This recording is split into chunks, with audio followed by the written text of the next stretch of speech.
Picture waking up every day knowing the people around you are murderers but having to smile at them and call them your employers. Imagine pretending to be stupid while cleaning the metaphorical blood from the hands of those who destroyed your family. This is the story of a woman who transformed her pain into one of the most elaborate and justified revenge plots ever documented. For 10 years, Jessica Parker lived the most dangerous lie of her life, not to deceive distant enemies but to survive in the very home of her sister's killers. While the world saw a simple, illiterate housekeeper, the truth was that a Harvard Law School graduate was collecting evidence that would bring down one of Boston's most corrupt empires. The injustice she witnessed daily fueled a determination that few could maintain for an entire decade. What would you do if you discovered your sister was killed by people so powerful that the police themselves filed the case as an accident? Most would give up, accept it, move on. But Jessica Parker chose a path that required superhuman courage. She infiltrated the lives of the killers, pretending to be exactly the type of person they despised and underestimated. For 10 years, she served dinners to people who casually discussed how to eliminate problems, cleaned offices where death contracts were signed like business deals, and smiled at faces that hid an evil she could barely comprehend. The charade she maintained wasn't just about pretending to be illiterate. It was about pretending she didn't know she was living with monsters. But this story goes far beyond simple personal revenge. What Jessica discovered during her decade of domestic espionage was a corruption network that spanned generations, involving not just recent murders, but historical crimes that had shaped Boston's very geography. The lie that sustained the Sterling family's power was so deep that its roots reached decades into the past when land was stolen and entire families were destroyed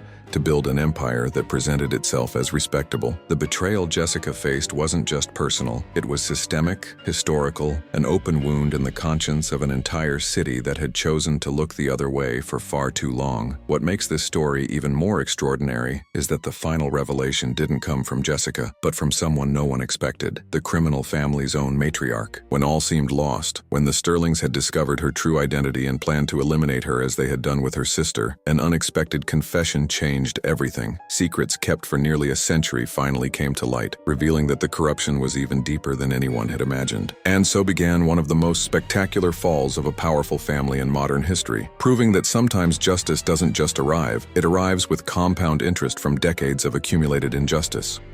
Have you ever imagined living a lie for 10 whole years? Jessica Parker knew exactly what that felt like. Every day she woke before sunrise, put on her simple uniform, and walked to the Sterling mansion on Beacon Hill, Boston. To the world, she was just Jess, the housekeeper who could barely write her own name and always asked for help reading cleaning product labels. But this charade was so well constructed that even the Sterlings, with all their arrogance and natural suspicion, never suspected the truth. The reality was that Jessica had graduated with honors from Harvard Law School, but chose to trade courtrooms for brooms and cleaning rags. And no, she hadn't lost her mind. She had a plan that began on the darkest day of her life, when her sister Emma, a brilliant investigative journalist, was found dead under circumstances the police quickly filed as an accident. But Jessica knew it was nothing more than an elaborate lie. The injustice of that moment changed everything in her life. Emma had been investigating corruption schemes involving powerful Boston families when she died, and Jessica was certain the Sterlings were at the center of it all. So she did something few would have the courage to do. She abandoned her promising career as a lawyer and infiltrated the home of the very suspects. For a decade, she perfected her performance as a simple, naive woman. She pretended not to understand complex conversations, apologized for breaking things she was actually photographing discreetly, and always maintained that shy smile that made everyone completely underestimate her. The Sterlings treated her like furniture, present but invisible, and it was exactly this invisibility that became her greatest weapon. While they discussed dirty business right in front of her, Jessica memorized every detail, every name, every amount mentioned. What was most impressive was how she managed to maintain this charade even in the most difficult moments. When William Sterling yelled at her for accidentally knocking over important papers which she was photographing, Jessica would lower her head and apologize with tears in her eyes. When Amanda Sterling made cruel comments about her stupidity, she would just smile and agree as if she didn't understand the insult. But inside, Jessica was building a case that could bring down down an entire empire. She knew that a single piece of evidence wouldn't be enough against such powerful people. She needed something irrefutable, something that even the best lawyers couldn't contest. And patiently, like a spider weaving its web, she collected thread by thread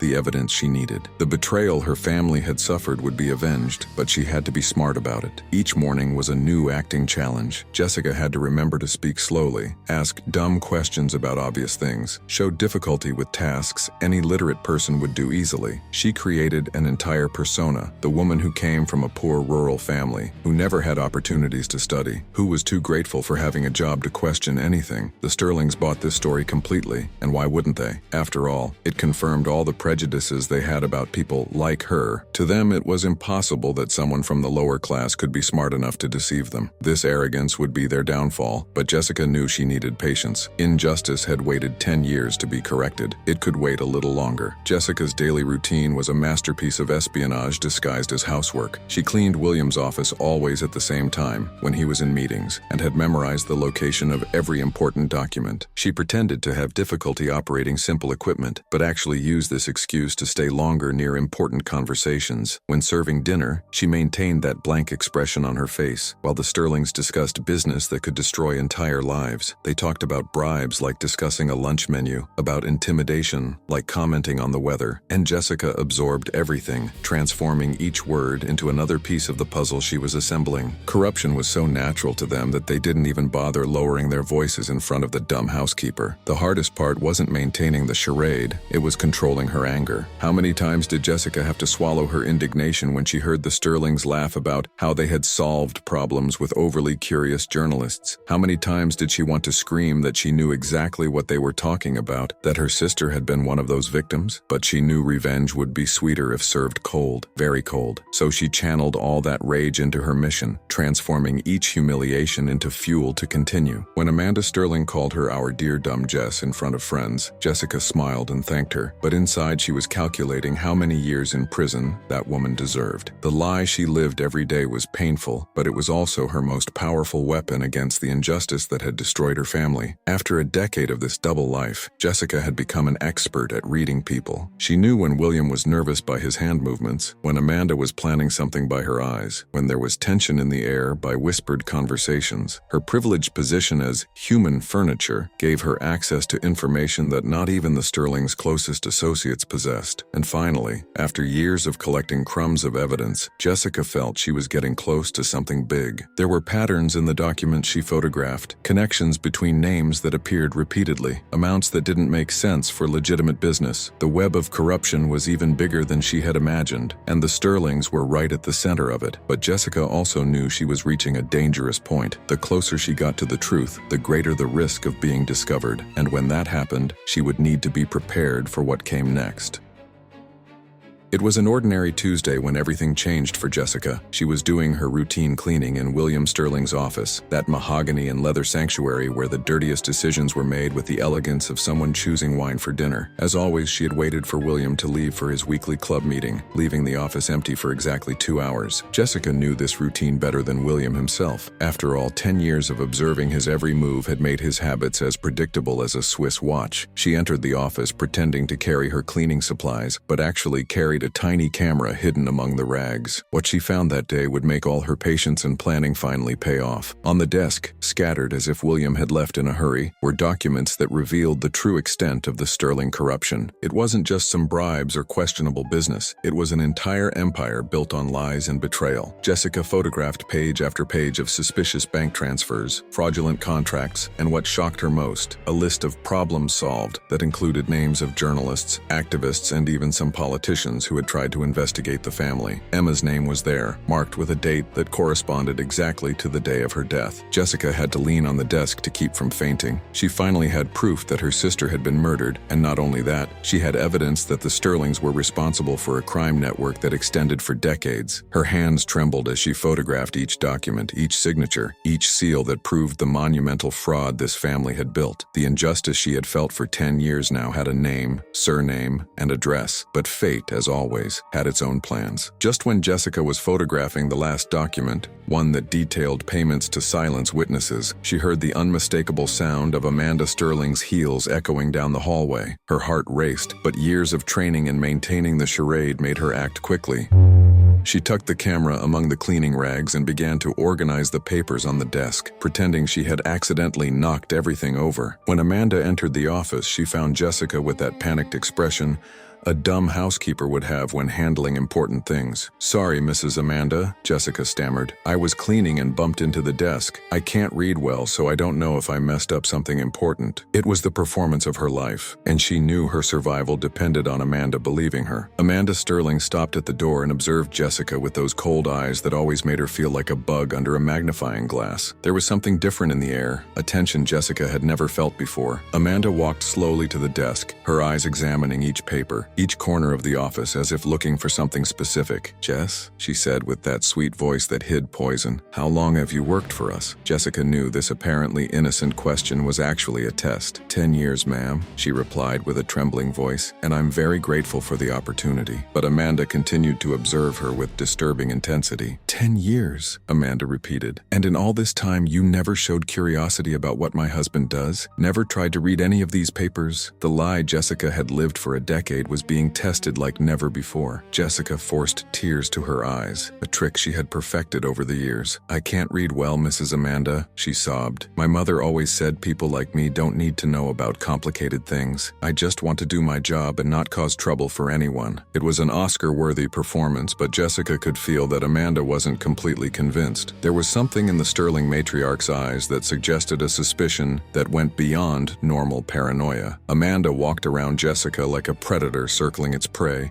and each step echoed in the tense silence of the office. "You know, Jess," Amanda finally said, "sometimes I get the impression that you understand much more than you let on. It's almost as if," she made a dramatic pause, "as if you were playing a role." Jessica's heart almost stopped, but she maintained the confused expression of someone who didn't understand the comment. "I don't understand, Mrs. Amanda," Jessica said, genuinely confused about how much Amanda really knew. "I just clean and cook. I don't know anything about papers or business." But Amanda continued to study her with that penetrating gaze that made Jessica feel completely exposed. It was as if after 10 years the mask she had so carefully constructed was beginning to crack. Amanda moved even closer, so close that Jessica could smell her expensive perfume mixed with something that smelled like danger. "You know," Amanda whispered, "my husband always says the most dangerous people are those who pretend to be harmless, and I've always had a special talent for identifying frauds." The word echoed in the air like a gunshot, and Jessica knew her life had just become infinitely more dangerous. The corruption she had discovered was just the beginning. Now she needed to find out how much the Sterlings knew about her. The silence that followed was deafening. Jessica maintained her confused expression, but inside she was calculating her escape options. Amanda finally stepped away, but not before giving one last look at the papers on the desk. "Finish cleaning and leave early today," she said with a coldness that cut like ice. "And Jess, be careful. Boston can be a very dangerous city for people who meddle where they shouldn't." It wasn't advice, it was a threat. Jessica knew she had crossed an invisible line and there was no going back. As she finished cleaning the office, her mind worked frantically. She had the evidence she needed, but now the Sterlings knew she wasn't who she pretended to be. The hunt had begun, and Jessica wasn't sure if she was the hunter or the prey. One thing was certain: after 10 years of living a lie, the truth was about to explode in a way that would change everything forever. In the days following the tense encounter in the office, Jessica felt like she was living in a thriller movie where she was simultaneously the protagonist and the target. The atmosphere in the Sterling mansion had completely changed. It was as if the air had become heavier, charged with a tension that made every movement she made seem suspicious. William and Amanda said nothing directly, but Jessica could feel their eyes on her constantly. When she cleaned, they would casually appear in the same room. When she cooked, there was always someone passing through the kitchen to grab a glass of water. The charade she had maintained for 10 years now seemed as fragile as wet paper, and every passing second increased her certainty that the Sterlings were planning something. The injustice of having to continue pretending to be stupid while knowing they knew about the lie was almost unbearable, but Jessica also knew that revealing her true identity at that moment would be signing her own death warrant. That's when she noticed the man in the black car parked across the street. At first, she thought it was coincidence. After all, Beacon Hill was a busy neighborhood, but when the same car appeared near her apartment, at the grocery store where where she shopped, and even at the library where she pretended to take literacy classes, Jessica knew she was being followed. The Sterlings had hired a private investigator, and it wasn't just anyone. It was someone professional, discreet, dangerous. Jessica felt a chill run down her spine when she realized that her carefully constructed life was being dissected by a stranger. Every lie she had told, every detail of her false identity, was being verified and questioned. The Sterlings' corruption extended even to their ability to uncover secrets, and Jessica began to understand that she had underestimated how far this family was willing to go to protect their crimes. The investigator was good, very good. Jessica could only see him occasionally, always in different cars, always maintaining enough distance to not seem obvious. But she had spent 10 years observing and being observed, and had developed a sixth sense for detecting when she was being watched. What worried her most was that if the Sterlings had hired someone to investigate her, it meant their suspicions were serious enough to justify the expense, and if they discovered her true identity, Jessica Parker, Harvard law graduate, sister of Emma Parker, she wouldn't just have lost her cover, she would have lost her life. The betrayal she felt was double. Not only had the Sterlings killed her sister, but now they were hunting her too. It was as if the family had decided to eliminate the entire Parker lineage, one at a time. Desperate, Jessica decided to accelerate her plans and try to contact the FBI. She had collected enough evidence to at least start an investigation, and perhaps federal protection was her only chance of survival. Using a payphone in downtown Boston, because she knew her cell phone was probably being monitored, she called the federal office. But what she discovered left her even more desperate. When she mentioned the Sterling name, she was transferred to an agent who asked very specific questions about her unfounded allegations and suggested she think carefully before making accusations against respectable citizens. The tone of the conversation made it clear that the Sterlings had tentacles even in the FBI. The corruption was deeper than she had imagined, and now Jessica understood why her sister had been silenced so efficiently. It wasn't just a wealthy family protecting their secrets, it was an entire network of complicity that extended through all spheres of power. That night, Jessica could barely sleep. She knew she was cornered, but she also knew that giving up would mean Emma had died in vain. She needed a new plan, a new strategy that took into account the fact that she was now fighting not just against the Sterlings, but against an entire protection system built around them. As she looked out the window of her small apartment, seeing the black car parked on the corner, Jessica made a decision that would change everything. If they wanted a war, she would give them a war. But first, she needed to find out exactly what the Sterlings knew about her, and how much time she had before they decided she knew too much. The lie that had been her protection for 10 years was now her prison, and she needed to find a way to transform it back into her weapon. The inevitable confrontation happened on a rainy Thursday. Jessica was preparing dinner when William Sterling entered the kitchen with that smile that didn't reach his eyes. "Jess," he said, his voice loaded with false cordiality that made her blood freeze. "I need to talk to you about some inconsistencies we've discovered." He sat at the kitchen table as if he owned the world, which technically he did, at least in that small universe of injustice he had created. "You know," William continued, "it's funny how sometimes people aren't exactly who they pretend to be. Sometimes a simple housekeeper can have other talents." Jessica continued stirring the soup, pretending not to understand the subtext, but she knew the game had completely changed. William was no longer testing his suspicions, he was confirming what he already knew. "I don't understand, Mr. William," Jessica said with the trembling voice she had perfected over the years. But this time, the tremor was real, not from fear of being discovered pretending to be stupid, but fear of being discovered being too smart for her own good. William laughed, a cold sound that echoed through the kitchen like the sound of ice breaking. "Oh, Jess, or should I say, Jessica Parker?" The name echoed in the air like a death sentence. She stopped stirring the soup, her hands freezing around the wooden spoon. 10 years of charade, 10 years of careful planning, 10 years of delayed justice. Everything crumbled in a single sentence. William knew exactly who she was, and from the dangerous gleam in his eyes, Jessica understood that he also knew exactly why she was there. The hunt was over, but the war was just beginning.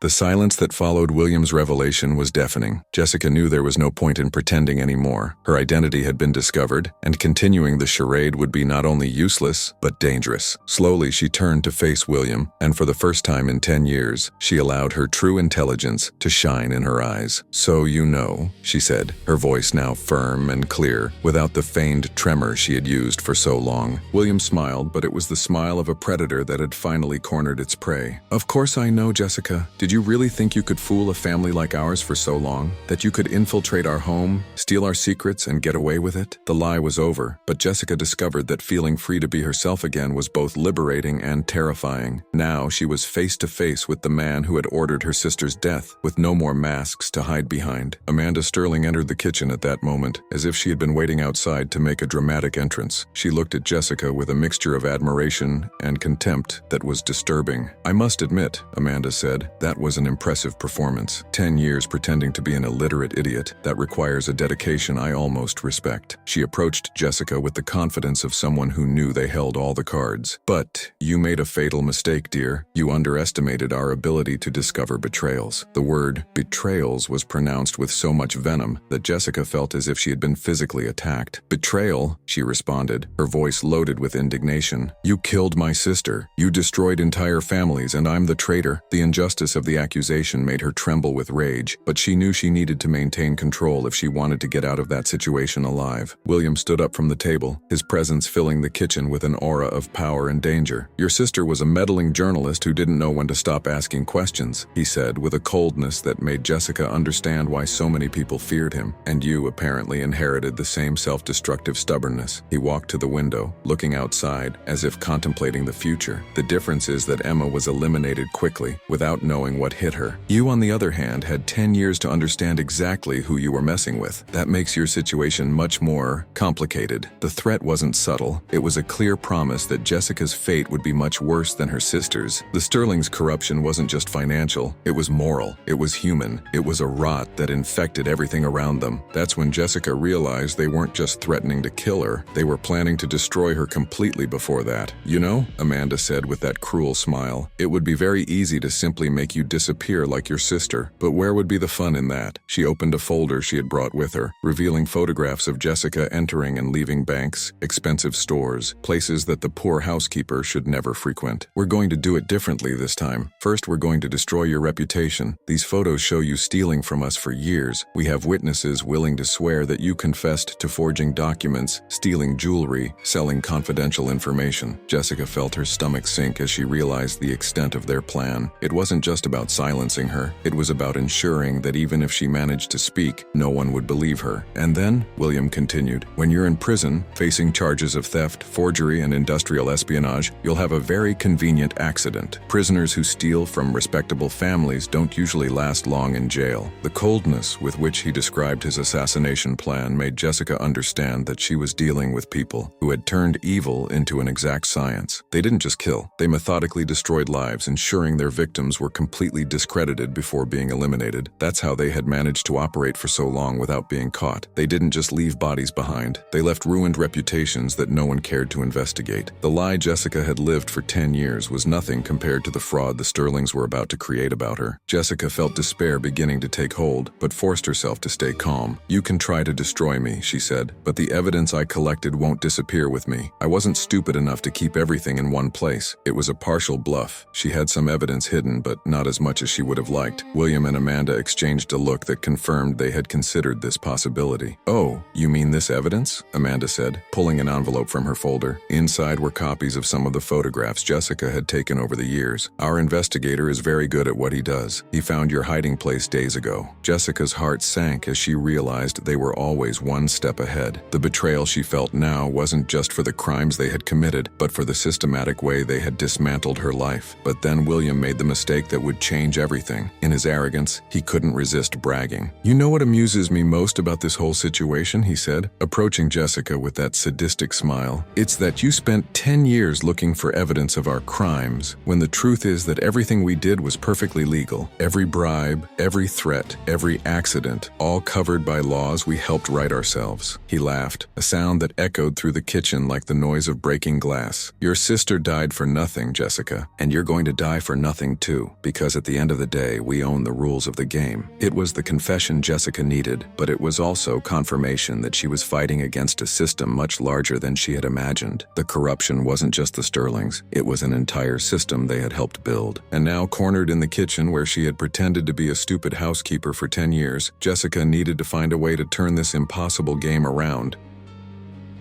When all seemed lost, when Jessica could already taste the bitter flavor of defeat, a frail voice echoed through the mansion's hallway. "William? Amanda? What's happening here?" It was Rose Sterling, the family's 89-year-old grandmother, walking slowly toward the kitchen with the help of her ivory cane. Jessica had seen Rose only a few times over the years. The elderly woman lived secluded on the mansion's third floor, rarely coming down to mingle with the rest of the family. William and Amanda immediately changed their expressions, like actors switching characters in the middle of a play. "Nothing, Grandma," William said with false sweetness. "Just talking with our dear Jess about some misunderstandings." But Rose Sterling wasn't the frail, confused woman everyone thought she was. Her eyes, still sharp despite her age, immediately caught the tension in the air and the expression of terror on Jessica's face. The injustice she had witnessed over decades was about to be revealed in a way no one expected. Rose looked at Jessica with an intensity that made her feel seen for the first time in years. "Misunderstandings?" the elderly woman repeated, her voice loaded with an authority that made William and Amanda instinctively step back. Funny, because from what I heard upstairs, it sounded more like a murder confession. The silence that followed was so deep that Jessica could hear her own heart beating. Rose had heard everything, every threat, every confession, every detail of the sadistic plan William had described with such pride. "Grandma," Amanda tried to intervene, "you must have misunderstood. Maybe it would be better if you went back to your room and—" "No," Rose interrupted with a firmness that surprised everyone. "I understood perfectly, and after 89 years on this earth, 60 of them carrying the weight of this family's secrets, I've decided that enough is enough." The lie that had sustained the Sterling Empire for generations was about to crumble through the words of its own matriarch. Rose approached Jessica, her eyes shining with tears that seemed to carry decades of regret. "My dear," she said softly, "you're not the first person to try to expose this family, and I wasn't the first to stay silent when I should have spoken." She turned to William and Amanda, and Jessica could see the transformation that occurred in the elderly woman's face. The frail grandmother had disappeared, replaced by a woman who had seen too much and kept secrets for too long. "You want to know about crimes, William? How about we start with the original crime, the one that built this entire fortune?" William paled, and for the first time since Jessica had known him, he looked genuinely scared. "Grandma, please," he whispered. "You don't know what you're saying." But Rose knew exactly what she was saying, and the corruption about to be revealed would make the Sterling's current crimes seem like child's play. "Sit down, Jessica," Rose said, indicating a chair. "It's time for you to know the truth about the land where this house was built." Jessica sat down, feeling she was about to witness something historic. Rose took a deep breath, like someone preparing to carry a weight she had kept for decades. "In 1963, my husband, William's grandfather, stole this land from 3 African-American families. It wasn't a purchase, it wasn't a deal. It was pure and simple theft, disguised as forged legal documents and death threats. The revelation fell over the kitchen like a bomb. Jessica felt as if the ground had disappeared beneath her feet. He forged deeds, bribed officials, intimidated witnesses, and when that wasn't enough, he had the family's houses burned down with them inside. The betrayal wasn't just from the current Sterlings, it was a family inheritance, passed from generation to generation like a curse. Rose continued, her voice gaining strength with each word. "I was young, had just gotten married, and when I discovered what my husband had done, he told me that's how the world worked, that the strong took from the weak, and that I should stay quiet if I wanted to continue living comfortably." Tears ran down the elderly woman's wrinkled face, decades of guilt finally finding an outlet. "I stayed quiet, Jessica. I stayed quiet when I should have spoken. I stayed quiet when other families were destroyed. I stayed quiet when my own son learned that violence and lies were acceptable tools for maintaining power." William tried to interrupt, but Rose raised her hand with an authority that silenced him immediately. "And now," she continued, "I see my grandson following the same path, killing journalists, threatening innocent people, perpetuating the same injustice that should have ended with me." Amanda tried one last gambit. "Grandma, you're confused. These are just old stories. None of this can be proven." But Rose smiled, a smile that carried decades of preparation for this moment. "Oh, my dear Amanda, you are very mistaken." The elderly woman walked to an old cabinet in the kitchen, a piece of furniture Jessica had cleaned 1,000 times without ever suspecting its secrets. Rose opened a secret compartment and removed a rusty metal box. "I kept everything," she said, opening the box to reveal documents yellowed by time. "The original deeds, the confessions my husband made to me before he died, the names of the true families, even photographs of the houses before they were burned." Jessica felt as if she were witnessing the opening of a time capsule containing decades of documented injustice. "I kept everything because I knew that one day someone would come looking for the truth, and when that day came, I would be ready." Rose turned to Jessica, her eyes shining with a determination that defied her advanced age. "This land doesn't belong to the Sterlings, my dear. It never did, and all the fortune built on it is the fruit of theft and murder. She extended the box to Jessica, and in that moment the housekeeper who had pretended to be stupid for 10 years became the guardian of secrets that could rewrite Boston's history. "I should have done this decades ago," Rose said, "but at least I can do it now. At least I can ensure the truth is told before I die." William and Amanda were paralyzed, watching decades of power and influence crumble in the trembling hands of a woman they had completely underestimated. The fraud that had sustained the Sterling Empire wasn't just about modern corruption. It was about a historical crime that turned the entire family into usurpers. And now, with the evidence in Jessica's hands, the lie that had lasted more than half a century was finally coming to an end.